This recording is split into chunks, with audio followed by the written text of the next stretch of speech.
So let me ask you, if somebody asks you to get on their track, do you look to get compensated, or are you going to ask them to return the favor at a later date and time? So don't nobody got no money except for Koreans. Those are the only ones that's the only ones that's gonna pay you. You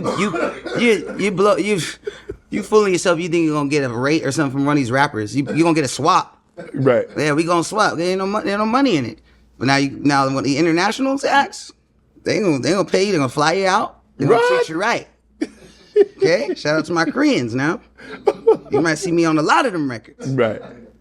So how long? So you get a feature. So how long does it take you? So you start working on an album. Let's just say, for the sake of argument, if you say, you know what, I got a project coming out and it's gonna be fall, maybe late fall 26 or early 27. How soon do you start working on the project?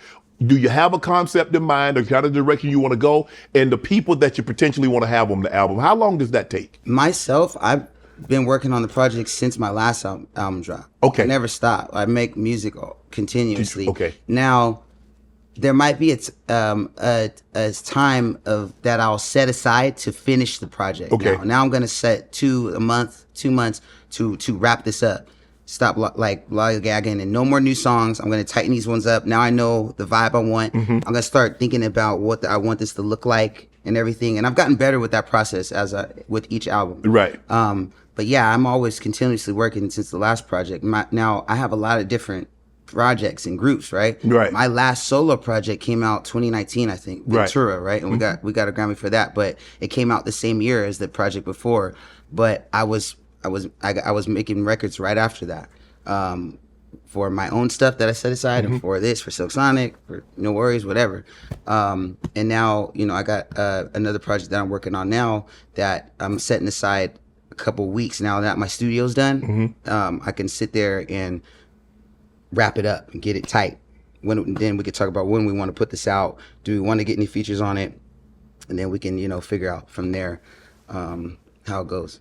Do you, like, when you're touring, do you still try and record? Yeah, I do. Sometimes, like, we try to bring the tour the equipment with us, but 9 times out of 10 that never works. But what I end up doing is when I'm in the city, so and so was in the city, and we'll book a studio and we'll do something, and then I'll go, here. I love doing that, and getting into other people's worlds. Right. It's inspiring for me. Dr. Dre just became a billionaire. What's some of the best advice he's given you? Don't ask no money from me, nigga. Don't ask me for shit. Yeah, that's. I don't know if that's advice or just like a proclamation, but yeah. But when you get in your position, you said that, and you said that jokingly. But when you get in your position, does it get harder or easier to tell people no? Because they like, hey, I know you got it, bro. Let you break me off a little something. Does it get harder to say no, especially to people that you know? Now, somebody just arbitrarily just met you 6 months ago or a year ago. It's easy to tell them, hell no, get the hell out of here. But somebody that you've been around 5, 10, 15, or known you since you grown up, because that's how they do it. Right. Bro, you remember, you remember the time we was on the monkey bars, man, we was in that church on the swing set? Man, I knew you was going to make it. Man, I told my homeboy, I said, yeah, he going places. So you get that. Straight up. I just hate when they beat around the bush, man. And that whole thing. It's like, yeah, man, I see you doing well, man. I wish I could just do well like that. Man, it's been tough for me, but you go ahead, man. I seen you with Shay Shay. You looking great, man. I wish I could just have it like that. Now, bro, how much you need, man? Exactly. Just spit it out, man. Here. But then you get those people that that, no, I could give you $1 million. I give you $1 billion. You'll be broke tomorrow. Yeah. I know that. It's not about the money, bro. Like, you got some other things going on, and if I'm give you this, it's only gonna hurt you more. Right. I'm not being cheap, but this is real. Like, there's people that are sometimes incapable of being helped because it's not the money that is the issue. It's how they're going about life is the issue, and how they are going about their relationships with other people that is the issue. So when you give them money, you're just feeding the beast, right? And they think that they can come right back around because they're gonna come back around. They're not gonna have it again, and then they're gonna come back to you with it.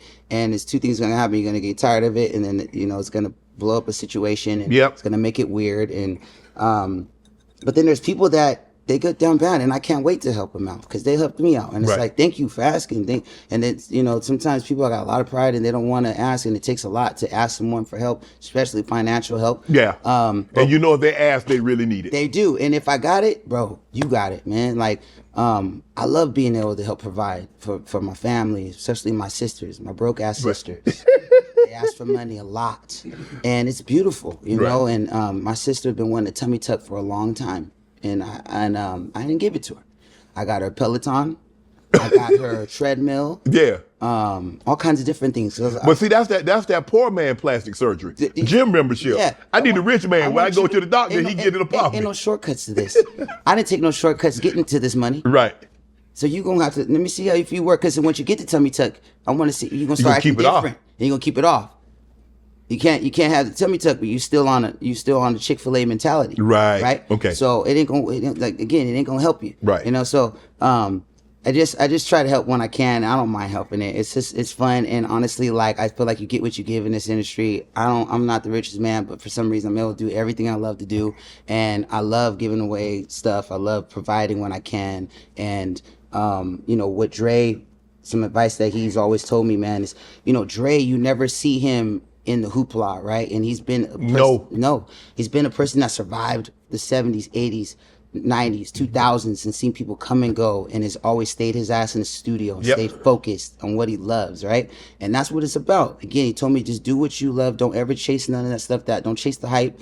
Do what's gonna make you have fun and that you feel in your spirit, and everything else will follow. And that's gotten him to the point where he's a billionaire now. He's never been the type to be on some flashy, like, I'm all about the money. Nah. Every time I see Dre, he's working. He's in the studio like it's his first day still.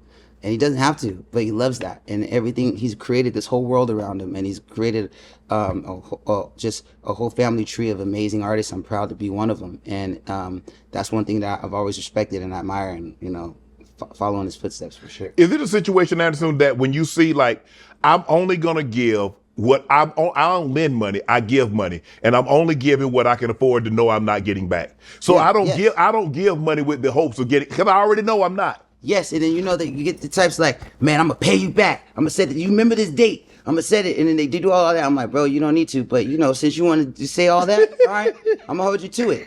What'd you say it was? March 4th? All right, cool. Right. We're gonna see. And the niggas don't pay back. No. They can't. And that's the thing, is like, it ain't no loan. It's like, if I give you this, exactly, it's not breaking me. I don't want it back. Here, don't do me no favors. Don't do that. Nah, I got you. Nah, man. I ain't no deadbeat now. Matter of fact, I don't want this money. Yeah, so it's like, I just give it, bro. I don't have no loans and nothing like that.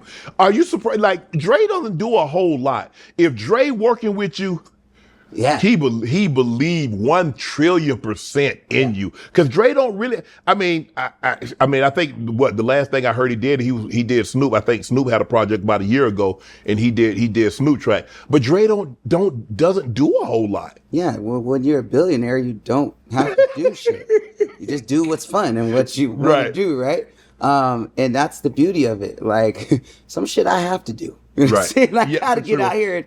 And a lot of these guys, again, they were doing music, but then they found other things, and it helped them create an exit for themselves, right? Mm-hmm. Like, Dre got into headphones and got into this, and he was open enough to be working with different creators and different partners and entrepreneurs that put him into other spaces, to where now he can make albums on yachts, and that you can hear him or you can not hear him. It's up to him. Right. And that's what I want to be doing. Right. You know? Want to join Club Shay Shay? Become an official member by hitting that subscribe button, where you never know who's going to be joining us for drinks and conversation.